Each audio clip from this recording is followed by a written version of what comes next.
తెలంగాణలో స్థానిక సంస్థల ఎన్నికల నిర్వహణపై నెలకొన్న సందిగ్ధకు రాష్ట్ర ప్రభుత్వం తెరదించింది. బీసీ రిజర్వేషన్ల బిల్లు రాష్ట్రపతి ఆమోదం కోసం పెండింగ్లో ఉన్నప్పటికీ ఎన్నికల ప్రక్రియను ముందుకు తీసుకెళ్లాలని నిర్ణయించింది.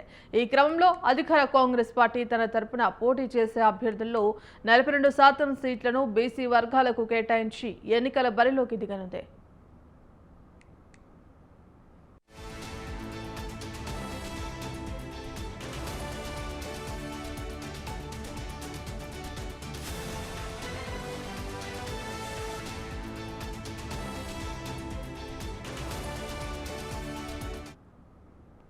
రాష్ట్రంలో బీసీలకు రిజర్వేషన్లు పెంచుతూ ప్రభుత్వం రూపొందించిన బిల్లు ప్రస్తుతం రాష్ట్రపతి పరిశీలనలో ఉంది. ఈ ప్రక్రియకు మరింత సమయం పట్టే అవకాశం ఉండడంతో ఎన్నికలను ఆలస్యం చేయడం సముచితం కాదని ప్రభుత్వం భావించింది. ఈ నేపథ్యంలో చట్టపరమైన ఆమోదం కోసం వేచి చూడకుండా పార్టీ స్థాయిలో రిజర్వేషన్లను అమలు చేసి ప్రజా తీర్పు కోరాలని నిర్ణయించింది.